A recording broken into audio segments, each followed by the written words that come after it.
What will you become after SHTF?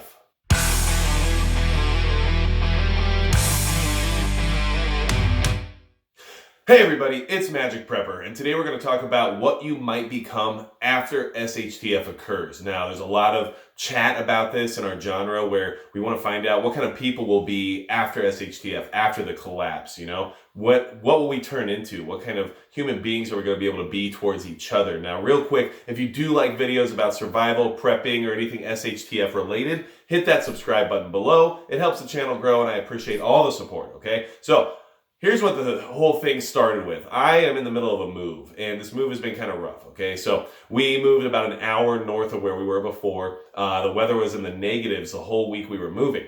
And one night in particular, we had the trailer hooked up to the truck, everything was packed to the brim, and I'm driving down through the canyon in Theodore Roosevelt National Park. So it's a beautiful park, but it's a little sketchy when it's icy and when it's that cold outside. So we're going kind of slow. But anyway, we're driving through, and I look over, and there's a dog out in the middle of the night in negative 17 degrees. And it looks like a pet. You know, it looks like a dog that would be somebody's pet.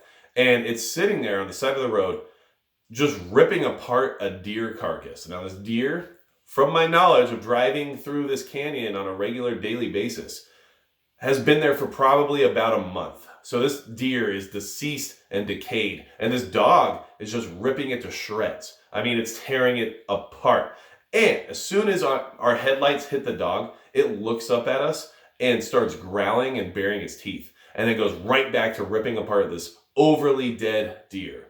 So that dog kind of stuck with me. I remember thinking in my head, okay, why would that dog turn into that? It obviously was a pet at some point. But now at 2 o'clock in the morning, in negative 17 degrees, where this dog had no business being because it did not have the coat for that, it's tearing apart a overly dead deer carcass that has been there for like a month. And it's just going nuts.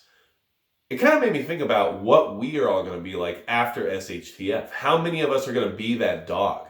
How many of us once put into an extreme situation, such as being alone in the middle of the night in negative weather and starving? Are we going to act like that dog? How many of us are going to be that way once those conditions are met? This dog is being put into an extreme condition, which is what we would all be put into during SHTF.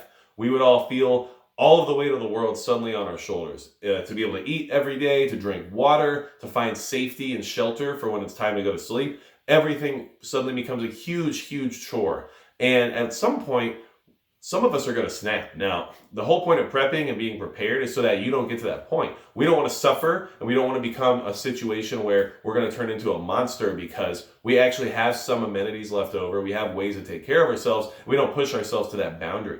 But a lot of people are going to have that moment where they're that dog ripping that dead deer carcass that's been there for a month. And the reason that dog became what it is due to its conditions, its environmental conditions, and what it's being exposed to.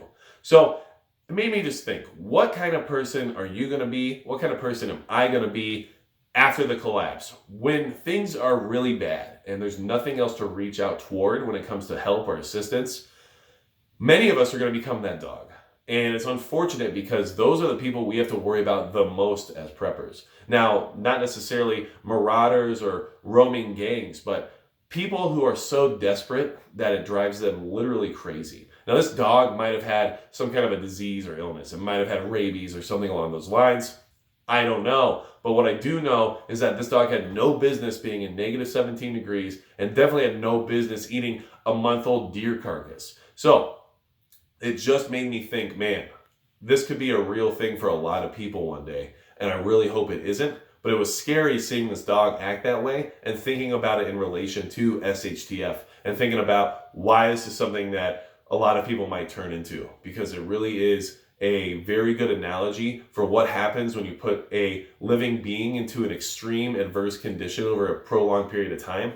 That dog that used to be somebody's pet, or that person who used to be a civilized member of society, never goes back to being the same again. And in fact, a lot of times it become much worse than what we can even imagine. So I want you to think about that. I want you to look at your neighbors, your family, your friends, everybody that's nearby you. And I want you to think, which one of these people is that dog?